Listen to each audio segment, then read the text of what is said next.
Usap na hindi ko alam sir kung kamag-anak o kaibigan niya. At hindi ko rin matandaan kung ano yung ipinunta namin doon sa baryo na yon. Dahil nababagot ako at ayaw ko naman talaga makinig sa pagmamarites ng aking buting lola, ay naglakad-lakad ako sa labas ng kubo. Hanggang sa umabot na ako sa may tulay. Nakaramdam ako ng gutom at saktong napansin ko yung tindahan sa may unahan ng tulay na yon. Kaya naman rumekta na ako doon para bumili. Habang kumakain at nakaupo sa maliit na upuan sa tindahan na ito, meron akong nakikitang matandang babae na nakatayo sa hindi kalayuan. At dahil na rin sa pag-aakalang baka taga-baryo ito, ay hindi ko na lamang din binigyang pansin pa. Nung pabalik na ako doon sa kubo kung saan naroroon si Lola, ay kakailangan ko ulit tumaan sa tulay. Naroroon pa rin yung matandang yon. Dito ay binati ko ito ng magandang araw po. Lumapit ito sa akin at nagsabi ay magandang araw din sa iyo, Inong.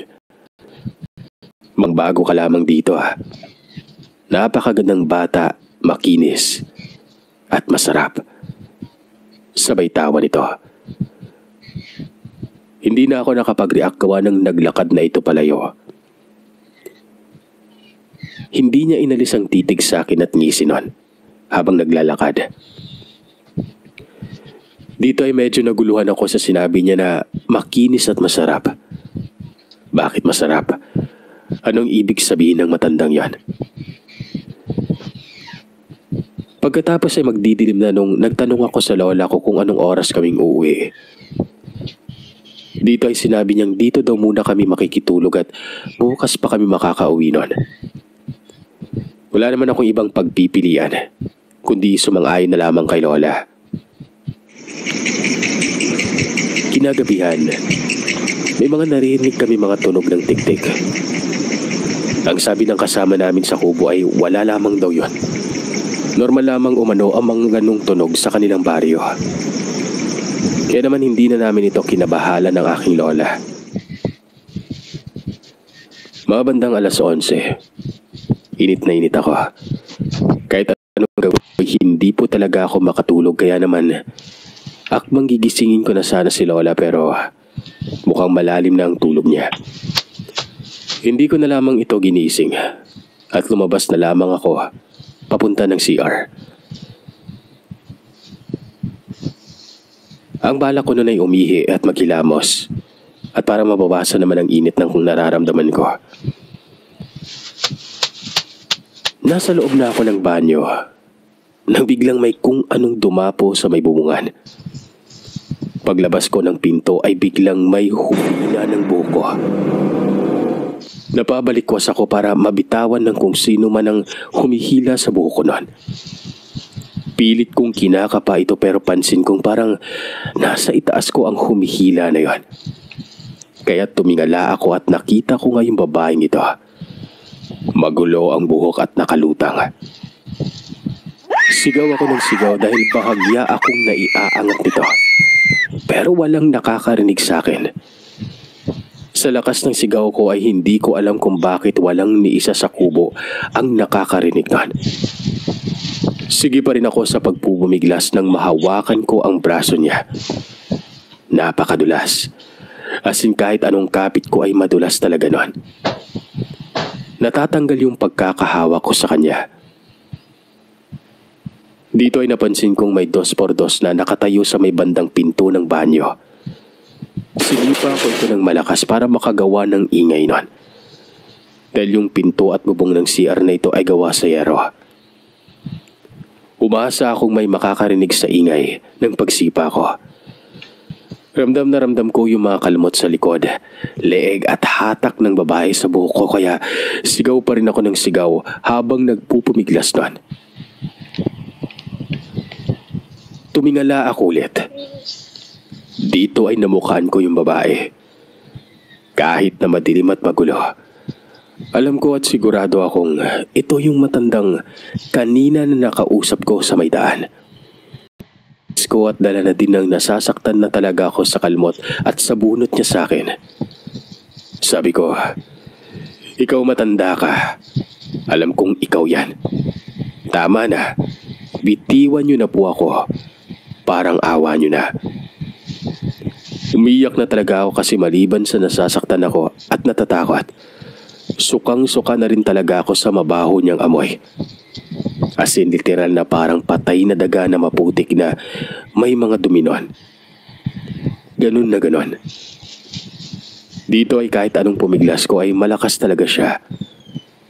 Nang walang ano-ano ay may bumato sa matanda. Tinamaan ito sa ulo kaya nabitawan niya ako, dahilan para maibagsak ako sa lupa noon. At siyang takas na nito. Mabilis ang pangyayari na hindi ko po alam kung paano nagawa ng nilalang na yun na makaalis ng sobrang bilis na para bang inilipad siya ng hangin. Ganun pa man. Kita kong papalapit sina lola at mga tao sa kubo. Nagising sila dahil sa ingay na gawa ng mga 2x2 na sinipa ko para makagawa ng ingay. Kinuwento ko sa kanila ang nangyari noon. Na lumilipad ang matandang nakita ko sa daan na malapit sa may tindahan. Ayon sa kasama ni lola na sigurado siyang si Aling Pati umano yon. Dahil siya lang naman umano ang kilalang aswang sa baryo nila. Siguro nga daw ay alam ng matanda na dayo lamang ako. Kaya naman walang pag-aalinlangan ng matanda na mga aswang. At dito sir sa ay nalaman kong kaya pala hindi ako may angat ng nilalang. Ay dahil yun sa barya na sukli sa akin ng tindera nung bumili nga ako ng makakain nun. Dahil kung wala daw yun, baka tuluyan na akong nadawat.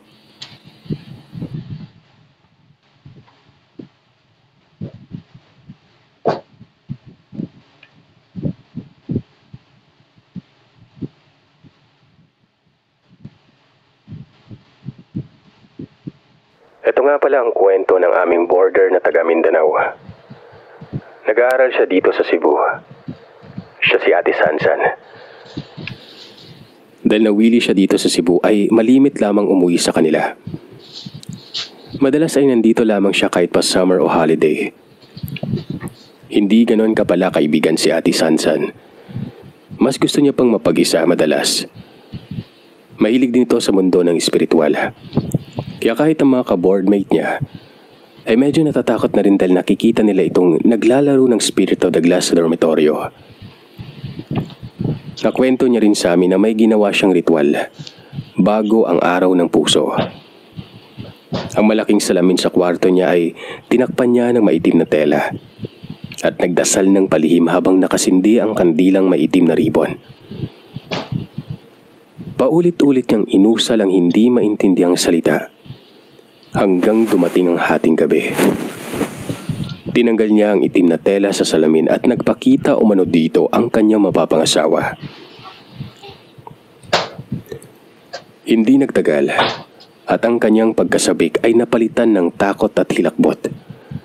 Nang ang lalaki sa salamin ay biglang nagkasungay. Hinimatay si Ate Sansan at agad naman itong tinulungan ng kanyang mga ka-boardmates. Pinagsabihan ito ni Mama sa nangyari. Ay nako Sansan, huwag mo nang uulitin yan ah. At saka magdasal ka sa Panginoon para gabayan ka niya. Ang hindi alam ni Ate Sansan, nabuksan na palang third eye nito. Dahil sa pangyayaring yon.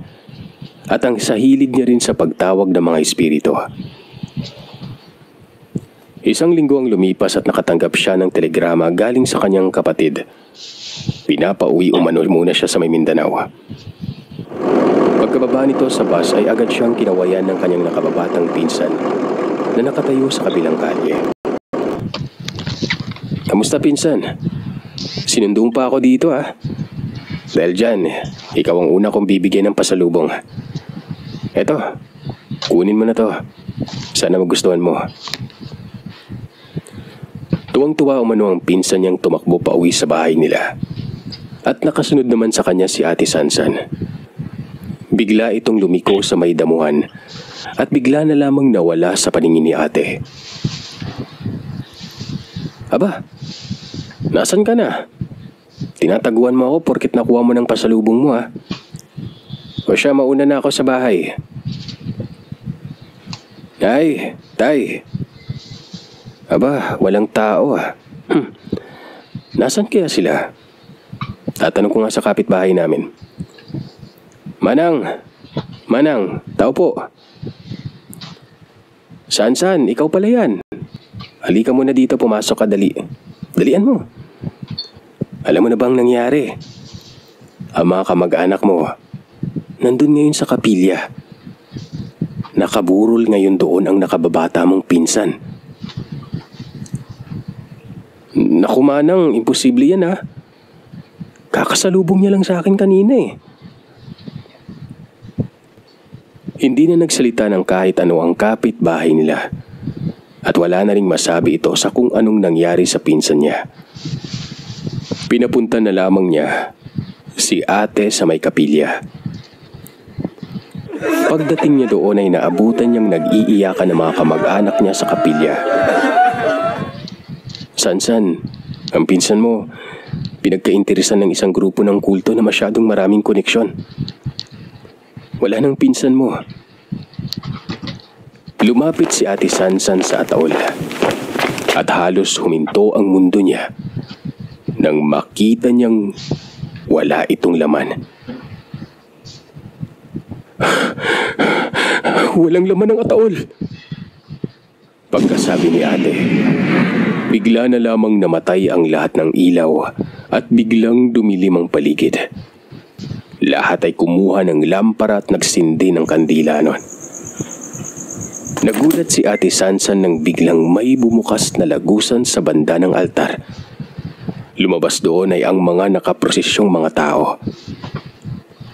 Pinatahimik niya ang lahat at sinabing nakita pero tanging siya lamang sa oras na yon ang nakakasaksi ng lahat ng nangyayari sa altar. Hanggang sa hinawakan nila si Ate Sansan at lahat ng nakadikit sa kanya ay nakita ang buong pangyayaring yon. Dahan-dahang lumitaw ang mga animoy pare at madre na nakatalukpong ng maitim na damit at may dalang pulang kandila. Sa gitna ay nakita nila ang bata na inaalalayan ng iba pang nakaprosesyon. Huminto ang mga ito sa harap ng ataol at nilagay nila ang bata sa loob. Nanginginig ang mga kamag-anak ni ate sa takot habang ang mga nasa altar ay umuusal lamang ng makapanindig balahibong dasal. Nagsisiksikan sila pero napakalamig ng hangin sa loob ng kapilya. Ang mga nagdasal o nagritual na nakaitim ay dahan-dahang naglakad palabas. Hindi nila napansin ang magkakamag-anak na nanginginig sa takot nga. Napakarami umano ng mga taong nakatalukbong.